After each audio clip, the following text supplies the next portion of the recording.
Hello बच्चों, let's read out the question first. A particle of mass m executes simple harmonic motion with amplitude a and frequency v. Basically v नहीं है, ये new है. The average kinetic energy during its motion from the position of equilibrium to the end is. से यहाँ पर simply क्या हो रहा है कि एक पार्टिकल है, बोल रहा है उसका मास m है, एग्जीक्यूट करता है सिंपल हार्मोनिक मोशन को with amplitude small a and frequency nu. So हमें बताना है average kinetic energy during its motion from the position of equilibrium to the end क्या होंगी. सो इसको हमें समझना बहुत जरूरी है. सो बेसिकली क्या होता है, एक तो पोजीशन होती है मीन पोजीशन. लेट्स सपोज कि मीन पोजीशन हो गई और ये जो एंड होता है इसको हम एक्सट्रीम पोजीशन बोलते हैं. इसको हम क्या बोलते हैं, extreme position of the particle, और इसको हम बोल देते हैं mean position of the particle. ये हो गई एक्सट्रीम पोजीशन, ये हो गई mean position of the particle. So mean position से एक्सट्रीम तक जो भी डिस्टेंस कवर करता है वो उसके एम्पलीट्यूड के बराबर होता है, और यहाँ पर एम्पलीट्यूड ए बोल रहा है, सो ये हो जाएगा ए के इक्वल. ठीक है ना. सो हमसे क्या पूछ रहा है कि जो एवरेज काइनेटिक एनर्जी होंगी during its motion from position of equilibrium to end, यानी कि मीन से तो एक्सट्रीम पोजीशन यहाँ तक के जो एवरेज काइनेटिक एनर्जी होंगी वो फाइंड आउट करना है. सो मैं मान लेता हूँ कि मीन पोजीशन पर काइनेटिक एनर्जी है k1 और एक्सट्रीम पोजीशन पर है kinetic energy k2. So basically we know that कि जब पार्टिकल एक्सट्रीम पोजीशन पर जाता है, ठीक है, सो वो रेस्ट में चला जाता है, यानी कि उसकी वेलोसिटी क्या हो जाती है, जीरो हो जाती है एट एक्सट्रीम पोजीशन, ताकि वो रिटर्न होकर के मीन पोजीशन पर आ सके. ये कंसेप्ट तो हमें पता है. ठीक है, तो बस इसी कंसेप्चुअल का यूज करके हमें सॉल्यूशन देख लेते हैं. तो सबसे पहले तो मैं यहाँ पर बात कर लेता हूँ की कॉन्सेप्ट की which we are going to use here for this question.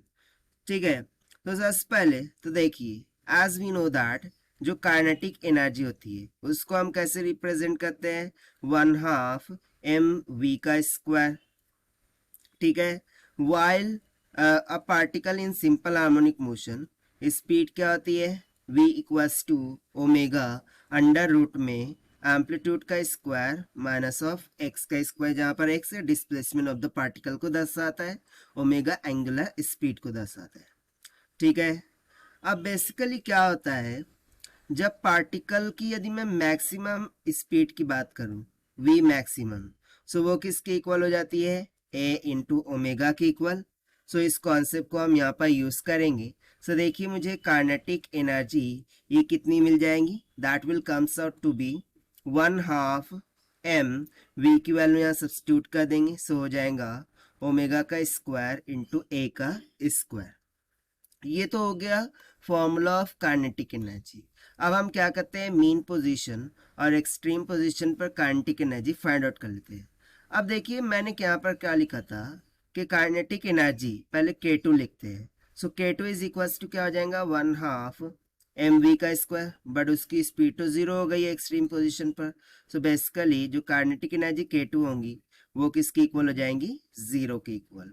अब हम यहाँ पर बात करते हैं k1 के बारे में जो कि मीन पोजीशन पर है. अब मीन पोजीशन पर काइनेटिक एनर्जी ईवी मैक्स के कारण होती है, जो कि हमने फॉर्मूला लिख के रखा है, दैट इज 1/2 m ओमेगा का स्क्वायर इंटू ए का स्क्वायर हो जाएगा. सो बेसिकली यहाँ पर कैपिटल ए ये किसको दर्शा रहा है, एम्पलीट्यूड को. सो हम यहाँ पर कैपिटल ए की बजाय एज पर द क्वेश्चन जो एम्पलीट्यूड हमें बोला है वो ले लेते हैं, दैट इज स्मॉल ए का स्क्वायर. अब हमसे क्या पूछा था, एवरेज काइनेटिक एनर्जी पूछ रखा था, राइट. सो यहाँ से हम सिंपली क्या बोल देंगे कि K average this will be equals to क्या हो जाएगा, k1 plus k2 divided by 2, that will be equals to k1 कितना है, 1/2 m ओमेगा का स्क्वायर a का स्क्वायर प्लस k2 है 0 divided by 2, so it will comes out 1/4 m omega का square a का स्क्वायर के बराबर. बट यहाँ पर देखिए ऑप्शन मैच कर रहा है क्या, क्यों नहीं, क्योंकि यहाँ पर हमें फ्रीक्वेंसी का कंसेप्ट गिवन है. अब फ्रीक्वेंसी को हम कहाँ से लाए, सो बेसिकली देखिए जो ओमेगा होता है इसको हम क्या लिखते हैं, 2 पाई न्यू, इस तरीके से लिखते हैं. सो यहाँ से मैं ओमेगा की वैल्यू इसमें सब्स्टिट्यूट कर देता हूँ, राइट. सो मुझे क्या मिल जाएगा, K average this will be equals to 1/4 m a का स्क्वायर क्या हो जाएगा 2 पाई न्यू का होल स्क्वायर। सो देखिए 2 का स्क्वायर हो जाएगा 4 से ये 4 कट जाएगा, ठीक है, 4 से 4 कट जाएगा, बच क्या जाएगा। So K average will comes out to be m a का स्क्वायर इंटू पाई का स्क्वायर इंटू न्यू का स्क्वायर के बराबर, ठीक है। और यही हो जाएगा हमारा final required answer for this question, जो कि हमसे फाइंड आउट करने के लिए बोला गया था। And this we have found by using the conceptual formula of kinetic energy से। Now let us take the option. So यहाँ से जो ऑप्शन बी दिख रहा है, this will become correct. So this is the required solution. I hope you understood well. Best of luck. Thank you.